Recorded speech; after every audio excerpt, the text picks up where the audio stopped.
2022. So when that back come, I won't fumble. I'm just stacking on the low, but hey, I'm tired of being humble. Let me get to it. That motivation music. Get control of your life, don't let nobody else do it. So we're not gonna have matching S550s cruising. Feel like you winning on the ground. Yes, sir. What's up, everybody? Welcome back to The Run with me, Manny Wilson, all the way from Detroit to Chicago to your speakers and headphones. Now, I appreciate you tuning in to the first interactive sports podcast, a community that makes sure your voice is heard. So if you hear something you agree with, you disagree with, you like or you dislike, go ahead, hit us up on the voicemail line, 219-413-9405. And of course, we will play your take back on our next episode. And then shout out to SeatGeek for sponsoring this episode. Get $20 off your first ticket purchase when you use the promo code The Run Podcast. Now, this code can only be applied for first-time users on the mobile app or website. So I don't know about you, but you better go catch some of these games, concerts, or something that's going on because I know tonight for Monday Night Football, man, we caught a banger, boy. I tell you, my Falcons, we beat the Bills. Thank God we beat the Bills. Oh my gosh. And I know there's a lot of people who kind of left some voicemails on this too. So we definitely will break those down later on in the show just to give a heads up. But first off, man, I gotta acknowledge some of the thoughts that's been stuck on my brain regarding this game against the Buffalo Bills and regarding this win against the Buffalo Bills, because honestly, man, so I'm so happy the Falcons won. We won 24-14. It was kind of a close game, even though the score only reflects a 10 points difference, but it was kind of a one possession game all throughout the game. It was started off as a shootout, just offense going at it with each other. Falcons had a tremendous start to the game out the gate. Love to see that. But above all, man, this win was so reassuring. It was refreshing. It really just let me know that, okay, this team is headed in the right direction. We're developing in the right direction. Our offensive coordinator, Zach Robinson, is developing in the right direction. The defense looks amazing as well. So let's just break some of this stuff down. First and foremost, man, I have to give shout outs to the Atlanta Falcons defense. Oh my gosh. Y'all thought I was playing. I don't know why. I tried to tell a lot of people about the Atlanta Falcons defense. I literally tried to tell you that the defense with the Atlanta Falcons is solid, from the pass rush to the secondary and the linebackers. This unit is complete and they are elite. We held Josh Allen to only 14 points. We sacked him 4 times and we forced 2 interceptions. But the thing I'm most proud of here is that on third down conversions, we held the Buffalo Bills out of 2 times. They only converted 2 times out of 9. So I was just ecstatic to see that the Bills only converted 2 of their 9 total third down conversions. So I was just, man, I loved it. Also, too, for the Atlanta Falcons, man, this was huge because we haven't had 14 sacks in a season through the first 5 games since 2005. So that just shows that a lot of people have never seen the Atlanta Falcons defense this good, including myself. It's been a long, long time. I mean, like, this is just crazy. So I'm so happy about this. I thought we did a great job adjusting to Josh Allen and forcing our defensive line and linebackers to contain Josh Allen so he didn't run all over us and just leave the pocket and make these crazy type of plays. One of the things I noticed that we did with Josh Allen was we brought some extra pressure from the cornerbacks on the edge, and just kind of made sure that he would not leave outside of the pocket. If anything, he had a couple, it was really just the one big run toward the end of the game where he snuck out the pocket and ended up converting on a first down. I think he picked up maybe like 20 or 30 yards on that run. But above all, we didn't let that kill us throughout the game. We didn't let that hurt us throughout the game. It wasn't anything that continuously kept popping up over and over again. So I was just so ecstatic to see that we actually held Josh Allen to, some limited run plays from himself. So that was the first thing here, man. The defense, I thought we were huge. Third downs was just amazing from this Falcons defense.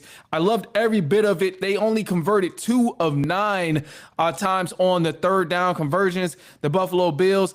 And I was also very impressed that the Falcons defense stopped the Bills on that 1 4th down conversion. We stopped them. They were 4th and 2, and they drove a pretty decent play, but we stopped them early on in the third quarter, and it was huge. It was a big stop. It was something we needed that helped keep the Atlanta Falcons with momentum. So it was amazing all around from the defense. We brought pressure.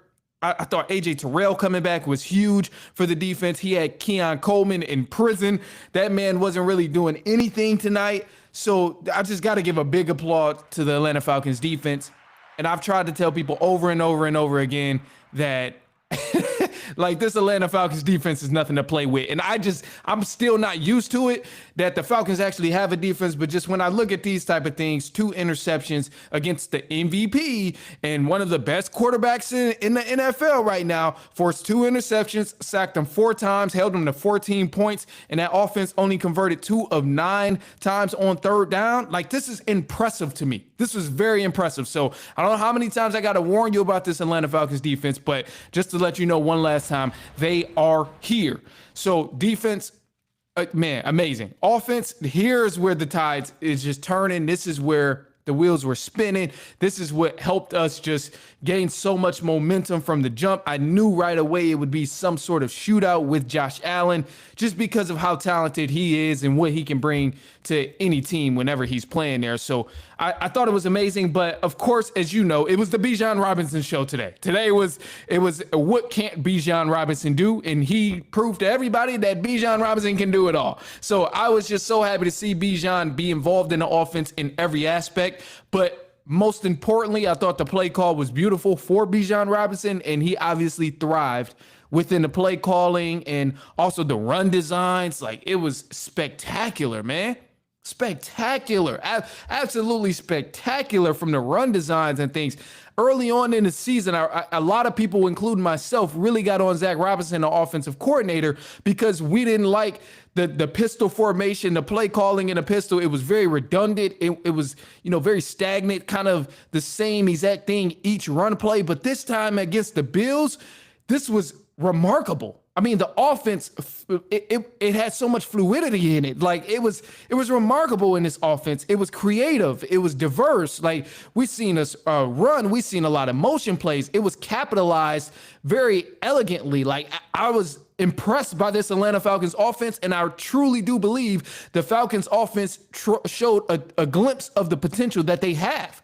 With the Falcons offense right now, with missing Ray McCloud and missing our other wide receivers that we have here, I felt like we showed a true glimpse of what is to come with this offense. So when Darnell Mooney comes back and Ray McCloud comes back, I expect nothing less from this Atlanta Falcons offense but to thrive. I'm expecting these type of offensive explosions when we finally get Ray McCloud back and Darnell Mooney back. I need to see this same type of performance, whether it's with Drake London still getting his touches, Bijan Robinson getting his touches, or the wealth being spread all over. Because in this game here, that was kind of the situation where we were just spreading the wealth all over. Like, some of the stats here, and I want to read them off. So Michael Penix Jr., he threw for a touchdown pass, which was remarkable. It went to Drake London, who caught the touchdown pass. Drake London at halftime had 147 passing yards. 147 passing yards at halftime. And he possibly almost had 2 touchdowns, but he stepped out of bounds on 1. So Drake London, monster day. Bijan Robinson rushed for 170 yards, had 19 carries, 1 touchdown. He had that big, huge 80-yard run, which was just tremendous to watch. And then also we got Tyler Algier involved in the offense early on as well. He had a touchdown run for about 25 yards, put his shoulder down on the Bills defender, dropped him. But ultimately, we really spread the wealth out in this offense, and it looked amazing. We seen Kyle Pitts even get involved a little bit. He had a couple of receptions. So these things is what I'm expecting from the Atlanta Falcons moving forward, especially since they took such a big jump from anything that we've seen early on in the season. This is what I expect from this offense, but I hadn't seen it yet. So it was mind blowing to see it finally come together and to see the fluidity of the offense really there, the diversity of the offense. I mean, everything just looked so routine, and it was immaculate on the offensive end. So I'm very proud to see, this Atlanta Falcons offense finally reach a bit of their peak. But the crazy part is, I think we can get even more dangerous because we have guys who are injured.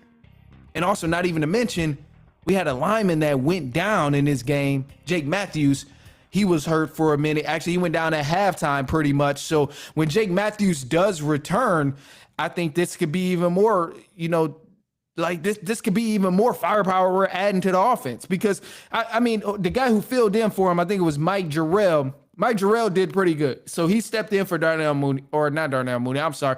Mike Jarrell stepped in for Jake Matthews after Jake Matthews went down. I believe it was an ankle injury, so hopefully it's not too long. But I was honestly impressed. He didn't really do anything where he was just out there getting embarrassed or getting manhandled or nothing like that. He pretty much held his own. So you got to give the offensive line credit, and specifically, I want to give a lot of credit to Mike Jarrell, because without him stepping up at right or left tackle, we wouldn't have seen this Atlanta Falcons offense explode like they did toward the end of the game, or at least just move the ball like they did toward the end of the game. Without Mike Jarrell stepping in and being able to sustain blocks and be able to help on these run blocks and the screen passes that we designed up, it wouldn't have worked at all, and we ultimately wouldn't have been able to close out this game and keep Josh Allen off the field. But that was the one thing I noticed we did a great job at, is being able to move the ball downfield and keep Josh Allen on the sideline. So play calling, I loved it. It was amazing. From the formations here, I noticed, we still did a lot of work in the pistol, and I'm someone, I was hating on the pistol. I was upset that Zach Robinson wouldn't leave the pistol, but he showed us all that a lot of things can really work when in the pistol. So now I have no beef with Zach Robinson being in a pistol. I have absolutely no beef with Zach Robinson being in a pistol after this type of offensive performance. You show me that we can do a lot of different things, and we can be diverse in this offense when we are predominantly running from the pistol, but I loved how he mixed it up. We had guys running in motion and then switching formations at the last minute. Okay, we're going to keep the tight end here in the spread, keep the tight end next to me to block. That way we can get some extra time for Bijan Robinson. I thought that was beautiful. We put our Bijan Robinson in a slot receiver. We're moving him all around, put him back in the backfield in a pistol formation, run out of that formation, have guys in motion, faking it, play action. It was lovely. It was absolutely lovely what I seen from this Atlanta Falcons offense. And I'm just, man, I'm astonished. I have nothing bad to say about it at all. So the second half was a little bit rough. I'll say that, but I'm not at all complaining. I'm not showing tough love. None of that. Second half was a little rough. We didn't score any touchdowns. We had 2 field goal attempts. One of them was blocked, but ultimately, the field goal that we made sealed the game and kind of made it a 2-possession game, which was great there. So, you love to see those type of things, but above all, man, this was a remarkable performance from the Falcons offense, from the Falcons defense, from the Falcons as a unit, as a complete team. This is what I expected to see week 1. And although I didn't get this performance week 1, I'm glad I was able to at least get it when we were in prime time playing against the Buffalo Bills and everybody was expecting us to lose. I'm glad this is the time where the Falcons said, let's show our true potential. Let's show how great we are and how many talented individuals we have, even though most of them was hurt on the sideline. Ray McLeod, Darnell Mooney, Jake Matthews, the lineman ended up getting hurt. So we had a lot of talent on the sideline as well, but we still showed that potential. And that was the thing that was most important to me. That was what I was nervous about, because we've been so inconsistent at times. But today we proved that, hey man, we might be a force to be reckoned with. And they really boosted my standards, and this was reassuring that we're not completely trash. So it was reassuring for me, and I just needed this type of dub. So I'm loving it. Next week we go on to play the 49ers in prime time, which is about to be crazy. We play the 49ers in prime time, and I'm looking forward to that game. I'm not going to break it down too much right now, because obviously we got the episode later on in the week and all of that, but oh my gosh, man, I'm excited for this matchup against the 49ers. Obviously, they just lost to Baker Mayfield in the Tampa Bay Buccaneers, so now they're 4-2, but they've been rolling, and they got a lot of momentum over there. I think they got an easy schedule, which is why they're winning games, but hey, you can't discredit any wins in the NFL. I also try to remember that myself, but sometimes I struggle. Either way, wow, incredible win for the Atlanta Falcons. They won 24-14, and I was just thoroughly impressed with this team. I was just very impressed. All right, look, so let's move on. I got some more stuff too because, man, Falcons, they ended up whooping tail on the Buffalo Bills. I was just so happy to see that. And I'm going to bed super happy, even though I got to get up super early. But we got some more stuff because we're going to cover the rest of the league. And then also, too, I want to break in the voicemails that we have, too. So before we jump into the news, I am going to jump into the voicemails that we have. So a couple of people, they ended up leaving some voicemails on what to expect and, you know, their thoughts on this Buffalo Bills game. So now we can review it and be happy with the outcome that we received. So I'm loving that. And then we got the message in the group chat as well, or in the chat on the live. What year is Matt Ryan playing, or what? You know, what is this? What are you talking about on here? Let me see. What year is it Matt Ryan playing, or what? Man, Matt Ryan ain't been around in a long time. And that's the last time I seen this offense thrive the way they did, is when Matt Ryan was there. It's been that long. So for anybody wondering like why I'm overreacting and why I'm tripping out about the Falcons offense being so good, just know, like, I ain't seen this Falcons offense look this good since Matt Ryan been there. It's been so long, bro. It's almost been 10 years since I've seen this Atlanta Falcons offense look somewhat decent, let alone an offensive explosion like they had with our key guys on the field. Like, come on, man. So if you wonder why I'm tweaking out and while others might be tweaking out, that's why, because I ain't seen this team look good in forever. So how can you blame me for tripping out and being happy and overdoing it with a do-rag that say Atlanta Falcons, wearing a jersey, wearing the hats, wearing the socks? Like, how can you blame me? This team been trash for so long, and finally we show a glimpse of what the future could be and what the rest of the season could be, honestly. So I'm just saying, man, like, that's a great point. Matt Ryan, I ain't seen this team good since Matt Ryan. Hold on. I lived through Desmond Ridder as my quarterback. I lived through Desmond Ridder as my franchise quarterback with a great receiving option as Drake London and also Kyle Pitts there, and they didn't get to flourish. Come on, man. All right, look, we going to the next stuff. We going to the voicemail. We going to the voicemail line. So don't go anywhere. We'll be right back. It's halftime. We're going to also cover some news and stuff too after the voicemail line. So don't go anywhere. We'll be right back. It's halftime.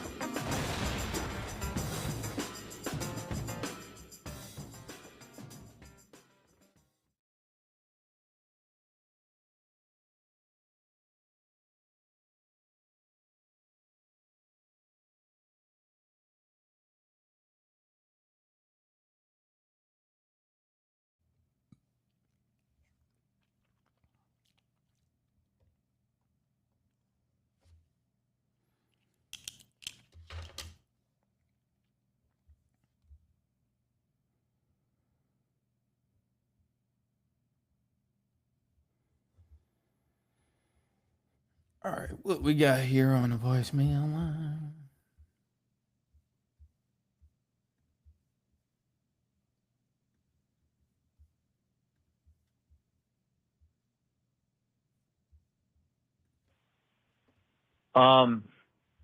You know, that boy.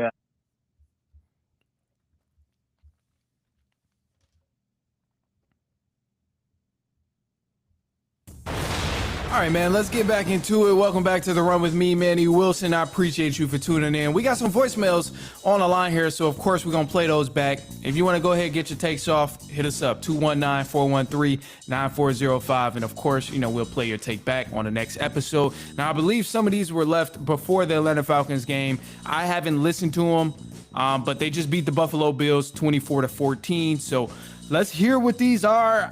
I don't really know what they're saying, so it's going to be new to me too, and I like it to be that way. So let's do it. Here we go. Here's the first one. You know, that boy Andrew on the line right here. And It's good, Andrew.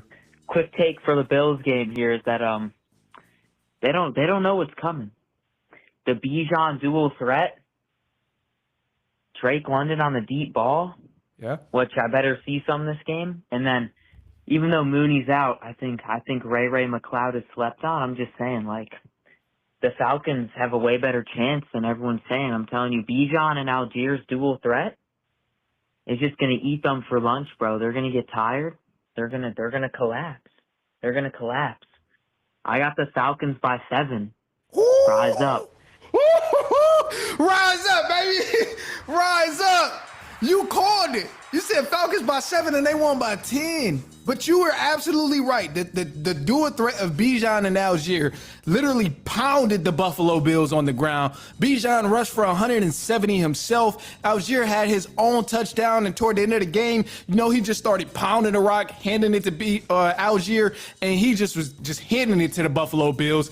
You literally called it, Andrew. And I'm so happy I didn't listen to this beforehand, because I would have had some doubts, honestly.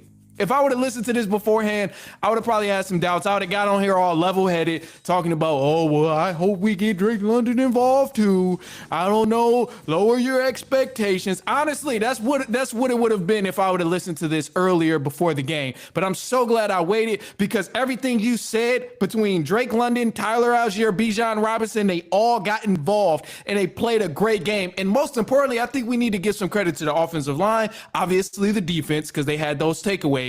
But most importantly, Michael Penix didn't even have a turnover in this game, which was lovely on his part for the offense. That was another aspect that was just beautiful from this Atlanta Falcons offense. So, Andrew, man, I 1000% agree with you. This was, I'm so happy that things turned out the way that you predicted. But I got to say, bro, you called it. You called it, Andrew. So shout out to you, man. Definitely appreciate you for leaving the take on here. I'm just so glad I didn't get to enjoy this win alone. I'm glad somebody else get to enjoy this win. So I hope you definitely better tune in. All right, we got another one here. I don't know what they're talking about. Maybe, I think it's obviously Bills related from what I can see. I see something about, Falcons on here, but, we'll see. All right, here we go. Here's the next voicemail. So we'll play it back and see what he's talking about. Let's do it. Hey, what's going on? It's your boy Alex. What's good? The Bills know what's coming to them, man. Like, Falcons, underrated team, probably one of the more underrated teams in the NFL right now. Like, we're just too good at the game.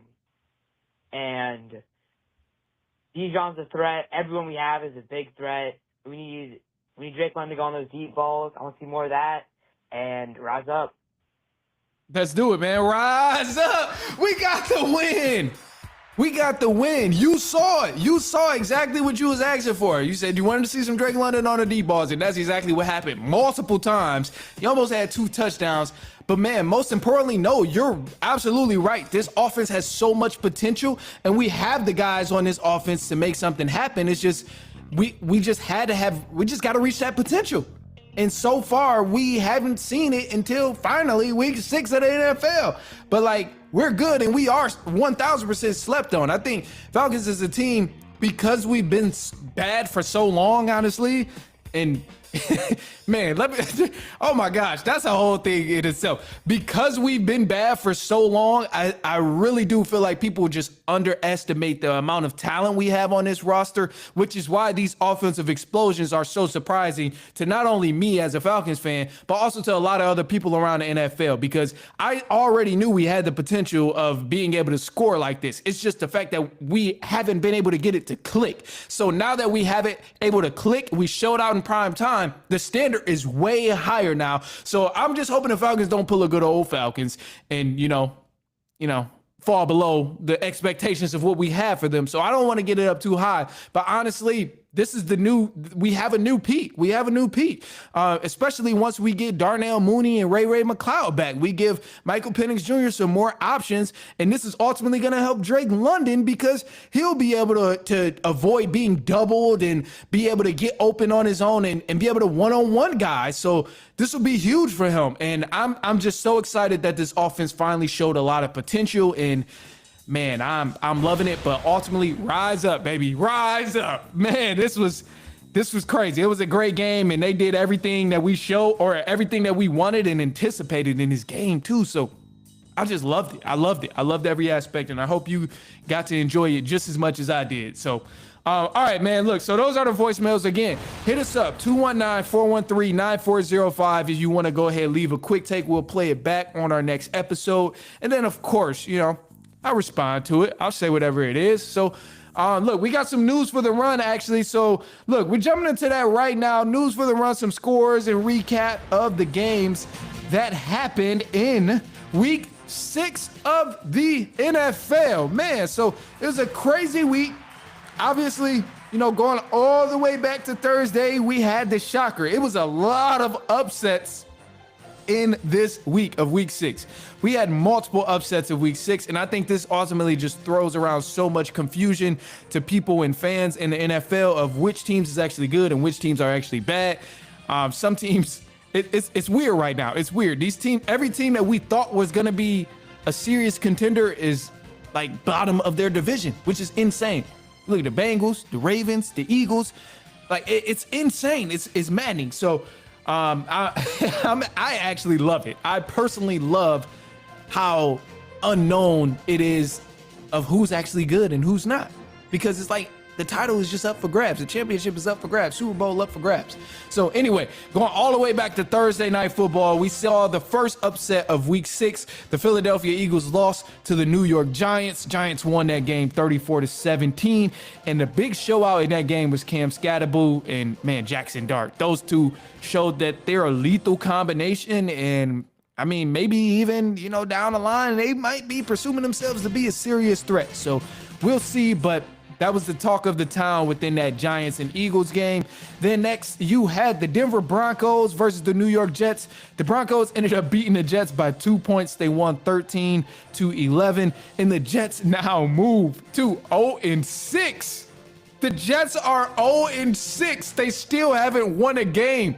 And correct me if I'm wrong, fact check this, but I'm pretty sure Aaron Glenn is the only new head coach that hasn't got a win in this season so far. He's 0-6.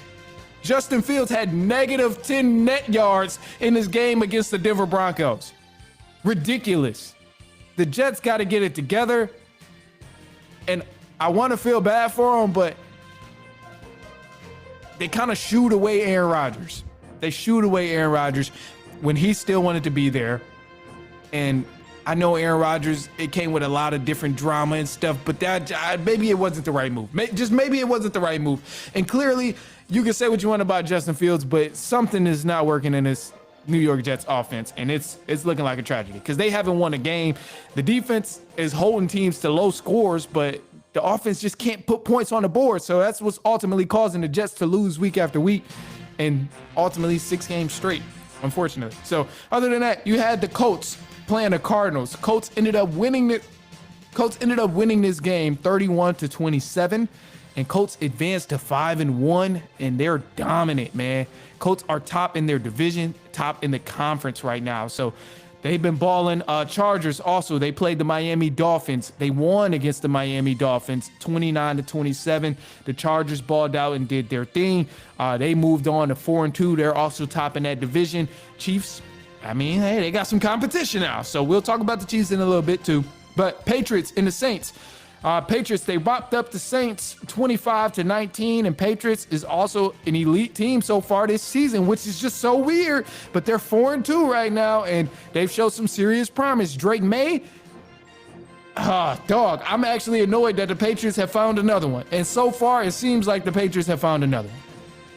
It seems like the Patriots might be somewhat back. I'm going to just leave it at that. So you be the judge, but keep your eye out for the Patriots because they're 4-2 right now.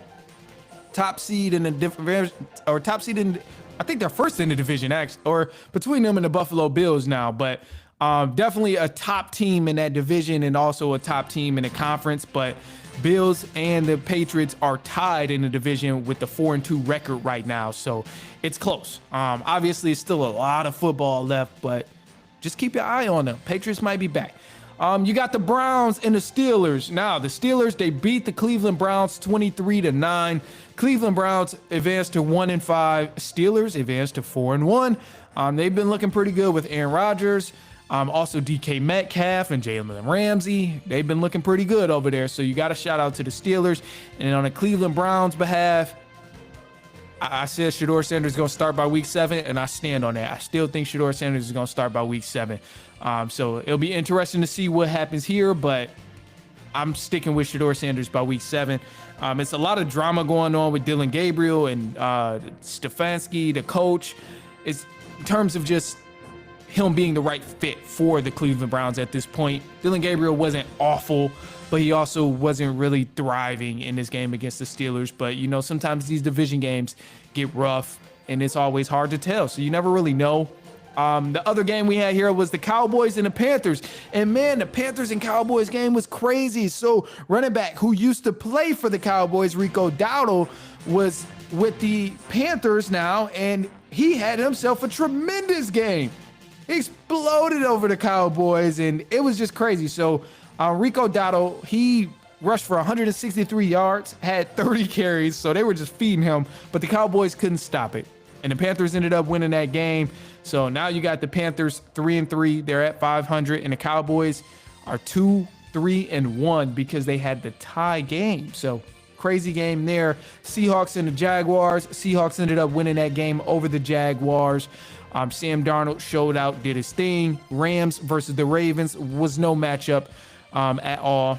No Lamar Jackson for the Baltimore Ravens, so they're still looking bad, and they look very, very bad. Not just bad like, oh, maybe they'll be okay. They look bad like, how the hell was Lamar Jackson winning with this team bad? So shout out to the Ravens, but hopefully they pick it up. Hopefully, really, Lamar Jackson come back. But right now, they absolutely need Lamar Jackson back because they have a 1-5 record. So if they want to really think playoffs and stuff like that, boy, they're going to need Lamar Jackson back, because I didn't know this team was that bad, but damn, they look awful. Other than that, another team who's looking awful, and they got some changes for the coaching staff, is the Tennessee Titans. Tennessee Titans, they just lost to the Las Vegas Raiders 20-10.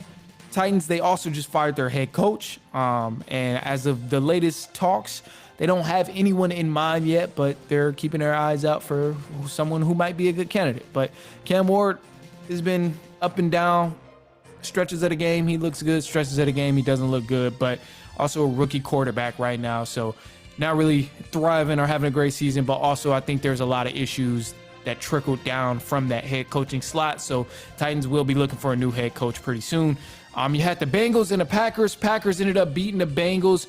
Bengals obviously still no Joe Burrow, but they did have Joe Flacco in at quarterback, and he gave the Bengals some pretty good chances to score the ball and win. They did put up 18 points, but it just wasn't enough because the Packers ended up scoring 27. Then the Tampa Bay Buccaneers, they had 30 to the 49ers, 19 points. Tampa Bay Buccaneers are balling, and Baker Mayfield is probably going to be the MVP. Calling it now.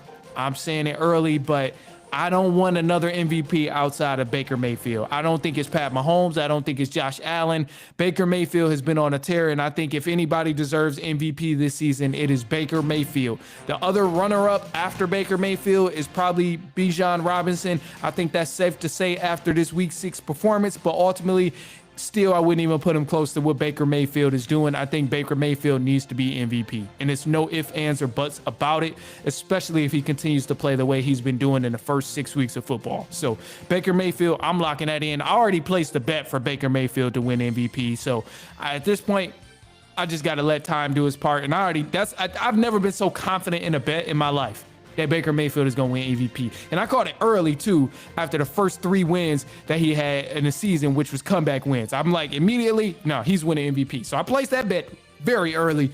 I don't know what the odds are now, but I got a good discount on that.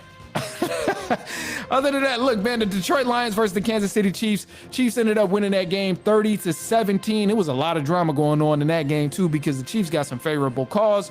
The Buffalo Bills, as I mentioned, lost to the Atlanta Falcons 24-14. Shout out to the Falcons. Rise up. They moved to 3-2. Bills moved to 4-2.